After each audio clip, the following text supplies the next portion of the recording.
Class 12th, subject physics, 12th chapter, electromagnetic induction.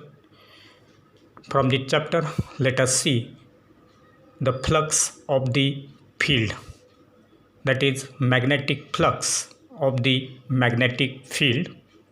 In order to explain this flux of the magnetic field, let us consider a small element of area dA of a finite surface area S in magnetic field B.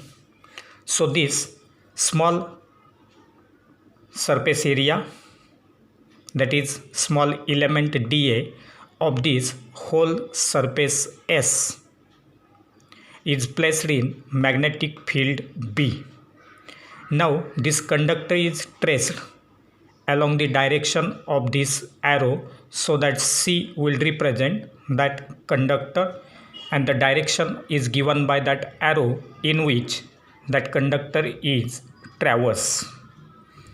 Then the scalar quantity, which is called as the flux, that flux of magnetic field B through the small surface area dA, will be given as this scalar product of two quantities, that is magnetic field B and the surface area dA, and therefore d phi, that is the magnetic flux d phi, which will represent the scalar quantity, will be given as vector B dot vector dA. According to definition of dot product, now this will be written as magnitude of vector B into magnitude of vector dA cos theta as equation number 1. So that d phi will be equal to B dA cos theta, where theta is the angle between the direction of magnetic field and the direction assigned, the direction decided to area dA. And therefore from this relation it is clear that if magnetic field B and the area dA are in the same direction, that is parallel to each other, at that time theta between them will be equal to 0 and cos theta will be equal to 1. Therefore magnetic flux will be the maximum magnetic flux linked there or passing through area dA. On the other hand, if B and dA are perpendicular to each other, then theta will be equal to 90, cos 90 will be equal to 0, and therefore no flux will be passing through that small element of surface area dA. Now, as magnetic field is not same at different points within the finite area S, so in this finite area S, the magnetic field will continuously change point to point, and therefore this area is now divided into small sections of area dA, and therefore the total flux passing through area S, the total magnetic flux passing through this area S can be obtained by taking integration, and therefore the total flux passing through area S, that is whole area, will be obtained as phi equal to integration over the whole surface area S d phi, that will be equal to integration over S vector B dot vector dA. So this equation will give us the total flux passing through the area S as equation number 2. Now, if the magnetic field at every point is changing with respect to time as well, then the flux phi will also change with time. So if magnetic field at every point changes, it will change with respect to time, that is with time, then the flux related with that area will also change, and it will be given as phi equal to phi at any instant of time t equal to integration over that whole surface S, magnetic field B at that instant of time t dot dA, that is vector dA. So this equation will give us the magnetic flux linked or passing through that area dA if the magnetic field at every point changes with time t. So this will represent equation number 3. And now, according to Faraday's law, the rate of change of flux, that is d phi by dt, is related to the work done to take a unit positive charge around the conductor, and therefore it will be taken in the reverse direction, and hence that work done will be nothing but the EMF.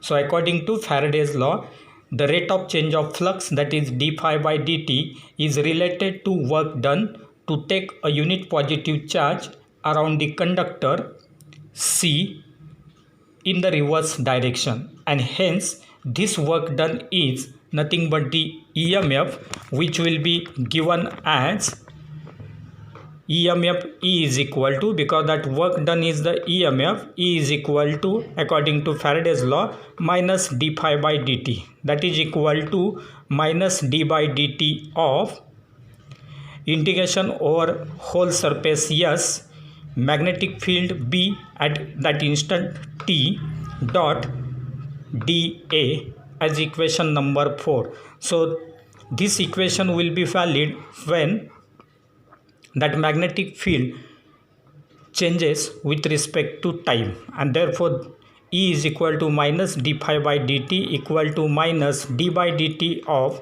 integration over S B at that instant of time t dot vector dA. So this will be regarding the flux of the field. So in this case, flux will be equal to the scalar product of the magnetic field and that area dA.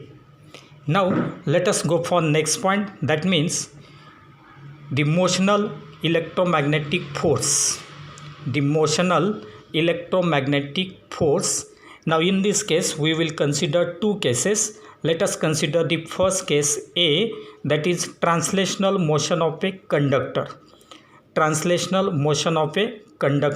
That means if any conductor in a circuit is in motion along a straight line, there is linear motion of the conductor, then what will be the induced EMF as well as the force, that we will have to study in this point. And therefore let us consider the first case, that is translational motion of a conductor, that is linear motion. So in order to study this point, let us consider a rectangular frame of wire ABCD. So here it is ABCD. It is a rectangular frame made up of wire of area Lx, because this vertical length of this frame is equal to having its length L, and this horizontal, that is from A to B, this side is having its length equal to x. As it is rectangular frame, therefore area of this frame will be equal to length into breadth, that is Lx, and which is situated in uniform magnetic field B. So here B will represent, this vector B is the uniform magnetic field which is directed into the plane of the board. So this magnetic field will be perpendicular to the plane of the board and directed inwards, which is denoted by these circles with plus signs. So all these circles, small circles, will represent that the direction of magnetic field is directed inwards. perpendicular to the plane of the board. Now, as the wire BC of length L, if you consider the wire BC, this is another single wire and which is joined with this frame such that it can move to and fro. So this is the sliding wire BC which is connected at one end of that rectangular frame, and therefore it can be moved towards right with this velocity phi. Phi will represent velocity of that straight conductor BC, and therefore as the wire BC of length L again is moved outwards with velocity phi, then the distance x will be increased. This length, that is horizontal length of this frame, will increase if this wire BC is moved towards right, so that the area of that loop ABCD will also increase. So if this BC side is now moved towards right, automatically area of this frame will get increased, and thus the flux of magnetic field through the loop increases with time. Hence, the flux of magnetic field B through that loop ABCD will increase with time. Now, according to flux rule, that is Faraday's law, the induced EMF will be equal to the rate at which the magnetic flux through a conducting circuit is changing. According to flux rule, the induced EMF will be equal to the rate at which the magnetic flux through a conductor or conducting circuit is changing. Then the induced EMF will cause a current in that frame. Due to the induced EMF, the current will be set up in that frame ABCD. Then the induced current is very small because that frame will be having sufficient or enough resistance. Due to the enough resistance of that frame, a small induced current will pass through that frame.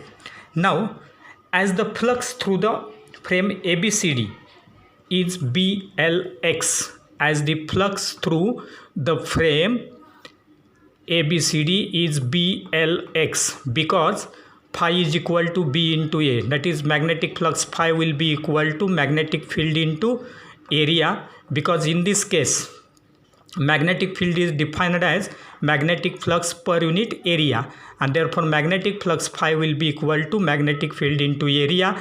Now in this case that magnetic flux will be equal to BLX, because B into LX, LX represents area. Then the induced EMF in magnitude, the magnitude of that induced EMF will be given as E equal to d phi by dt. Only here we will consider magnitude of that induced EMF, which is E equal to d phi by dt. That will be equal to d by dt of d phi is nothing but BLX. Now from this, B is uniform magnetic field, L is the constant length, only x will be changed, and therefore we can write BL into dx by dt, because while taking the derivative of this term, those quantities which are constant, that is B and L, will be taken out of the derivative, and therefore we can write BL into dx by dt. But dx by dt represents rate of change of displacement with respect to time, which is nothing but velocity, and therefore that EMF E will be equal to BL phi as equation number 1. BL phi. So this equation will again represent as B and phi are the two factor quantities.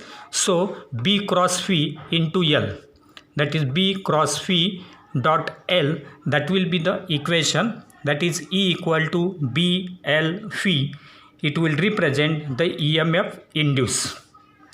Now if you consider this equation, that is BL phi, then velocity phi will represent the velocity of that wire BC to increase x.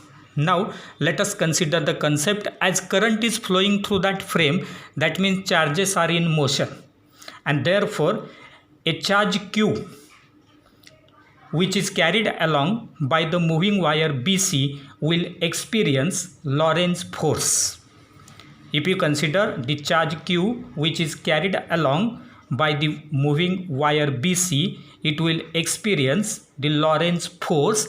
That Lorentz force will be given by the equation, that is Lorentz force on charge Q is given as factor F equal to Q into factor V cross factor B. So this equation will represent the Lorentz force, which is perpendicular to both factor V and factor B, and hence it will be parallel to BC. So to this wire BC, that Lorentz force will be parallel, and hence we can say that now the force F is constant along the length L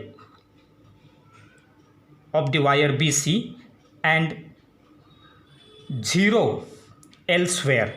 It will be 0 elsewhere, since phi is equal to 0 for stationary part CDAB. So that Lorentz force will act only along this length BC, but for all other lengths of the conductor, for these three, it will be equal to 0, because all these three sides are at rest, they are at stationary position.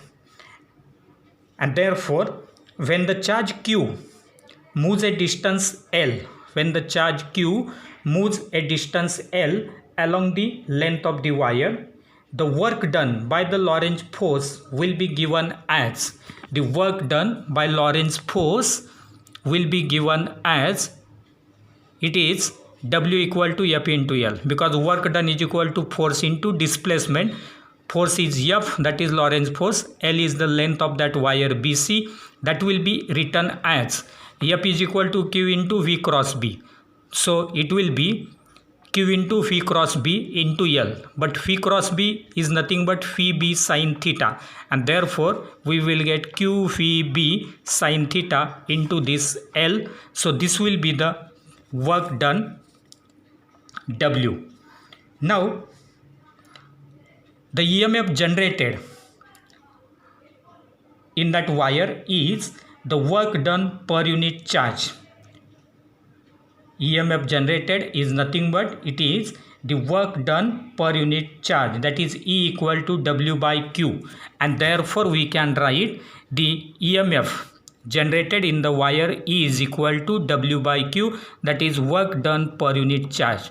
That will be written as work done is QVB sin theta L divided by Q. Q will get cancelled, and therefore we will get phi B sin theta L as equation number 2. So this equation will represent that value of EMF, that is equal to phi B sin theta L. Now this equation is similar to that of first equation. First equation represents E is equal to B L phi. Second equation represents EMF E equal to phi B sin theta L. So again it is nothing but B phi L, because phi B sin theta will represent phi cross B, factor product of phi and B, and therefore first equation and second equation both are similar, both are equal in magnitude. Now for maximum induced EMF, from this equation, this EMF will be maximum only when sine of that angle theta is maximum, and we know that maximum value of sine theta is equal to 1, and therefore we can say that for maximum induced EMF sine theta will be equal to 1. Now if sine theta is equal to 1, then we will get E maximum equal to B L phi. So this third equation and the first equation both are similar, so both will represent the maximum EMF. Now thus for any circuit whose parts move in a uniform magnetic field, the induced EMF is the time derivative of flux phi irrespective of the shape of the circuit.